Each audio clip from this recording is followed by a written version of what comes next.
সংসদে মাননীয় সংসদ সদস্যদের বক্তব্য শুনে আমি নিজে মাননীয় স্পিকার হয়ে গেলাম। কি বক্তব্যের বিষয়, কি কথাবার্তার ছিরি! আপনারা ২ টা ছোট, ছোট ভিডিও দেখেন আগে। আমার পাশায় তো ফুটা, তুমি আবার বড় কথা বলো কিভাবে? সুদ চাইলনকে বলে, চাইলন রে তুমি শুধু আমার একটা ফুটা দেখে আশ্চর্য হচ্ছ, কিন্তু তোমার পাশায় যে হাজারো ফুটা, সেক্ষেত্রে তোমার কোনো নজর নাই। ছিলাম যে আমাদের এই ফ্ল্যাটগুলোতে একটি করে ওয়াশিং মেশিন এবং মাইক্রো ওভেনও দেওয়া হবে। এই পর্দা, মাইক্রো ওভেন এবং ওয়াশিং মেশিনগুলো আপনার মাধ্যমে পাওয়ার জোর দাবি জানাচ্ছি। এই হলো ২ জন। এর আগে গেল একজন যার জন্ম তারিখ নিয়ে সমস্যা। ৭১ সালে তার বাবা শহীদ হয়েছিল মুক্তিযুদ্ধে। তার জন্ম হয়েছিল আবার ৮১ সনে। এখন দেখেন এই যে সংসদ সদস্যরা এখানে বক্তব্য দিচ্ছেন, উনারা যেই রাস্তাঘাটে, পথে-ঘাটে, বাজার-ঘাটে, মানুষের দোকানপাটে যেরকম কথাবার্তা বলে অভ্যস্ত, এগুলোই সংসদে নিয়ে আসছেন। এটা হলো উনাদের একটা স্ট্যান্ডার্ড। উনাদের এডুকেশন স্ট্যান্ডার্ড, উনাদের লেভেল অফ আন্ডারস্ট্যান্ডিং এর স্ট্যান্ডার্ড, উনাদের বুঝ বিচারের স্ট্যান্ডার্ড, যাচাই-বাছাইয়ের স্ট্যান্ডার্ড, বিচার বিবেচনার স্ট্যান্ডার্ড।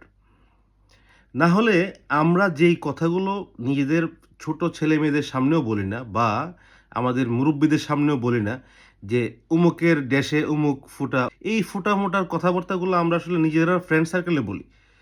এখন এই সংসদ সদস্য সাহেবের বয়স তো কমপক্ষে ৭০ এর কাছাকাছি। উনার কি বিচার বিবেচনা বুদ্ধিতে ধরে নাই? আল্লাহ তাআলা এই বিচার দেন নাই ওনাকে যে এই ফুটা আগে পিছের ফুটা নিয়ে সংসদে কথা বলা যাবে না। এখন সমস্যা হচ্ছে কি ওনারা সারা জীবন এগুলো বলে আসছেন। প্র্যাকটিস করে আসছেন এটা।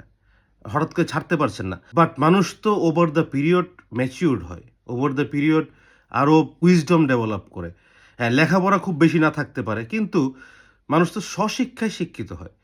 এটা তো একটা ফ্যামিলি শিক্ষা, এটা সোশ্যাল শিক্ষা যে সোশ্যাল নর্মস এর ব্যাপার। যে আসলে আমি কোন কথাটা সংসদে সংসদ না, কোন কথাটা ওপেন ফোরাম বা পাবলিক ফোরাম আমি বলতে পারবো, কোনটা পারবো না। আরেকজন সংসদ সদস্য কি বলছেন? উনার ওয়াশিং মেশিন লাগবে, ফ্রিজ লাগবে। উনার ফ্ল্যাটে এগুলো নাই। এগুলোর জন্য আবেদন করতেছে। ভাই সংসদ অধিবেশন চলতেছে ভাই। এখানে হাজার, হাজার মানুষ শুনে এই জিনিসটা দেখে এবং লক্ষ, লক্ষ টাকা মিনিটে, মিনিটে খরচ হচ্ছে ওখানে। আপনি বলতেছেন আপনার ফ্ল্যাটে ইয়ে নেই। আপনার হুইপ আছে, চিফ হুইপ আছে, বিরোধী দলীয় হুইপ আছে, স্পিকার আছে, সবাই তো আছে। আপনার রাস্তাঘাটে দেখা হয় না? আপনার সংসদের করিডোরে দেখা হয় না ওনাদের সাথে? ক্যান্টিনে দেখা হয় না? আপনারা বলেন না কেন? বলতে পারেন না কেন? বিষয় হচ্ছে এই সংসদ সদস্যদের নিজেদের জুরিসডিকশন কি, নিজেদের অথরিটি কি, নিজেদের রাইটস কি, নিজেদের লিমিটেশনস কি, নিজেদের রেসপন্সিবিলিটি কি এবং নিজেদের ওভারঅল আসলে সংসদ সদস্য জিনিসটা কি, এইটাই ওনারা জানেন না। ওনাদের ধারণাই নাই যে আসলে সংসদ সদস্য কত বড় একটা পোস্ট। ওনাদের কথাবার্তা শুনে মনে হয় কখনো ওনারা জনপ্রতিনিধিও ছিলেন না।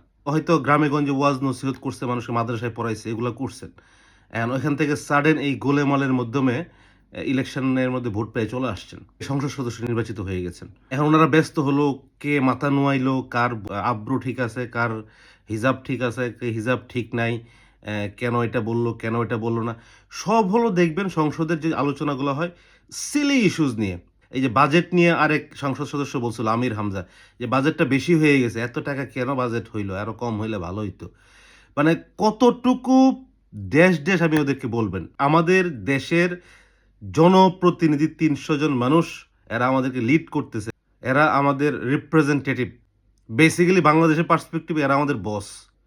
এদের যদি এই স্ট্যান্ডার্ড হয়, এরা যদি সংসদে ফুটা খুঁজে, এরা যদি সংসদে ওয়াশিং মেশিন খুঁজে, তাহলে আমাদের জন্য আসলে আর বেশি কি প্রাপ্তির আশা আমরা করতে পারি, বেশি কি চাইতে পারি, আমাদের দেশের ভবিষ্যৎ আসলে আর কি হইতে পারে, এইটা উনাদের কথাবার্তার ধরন দেখে বোঝা যায়।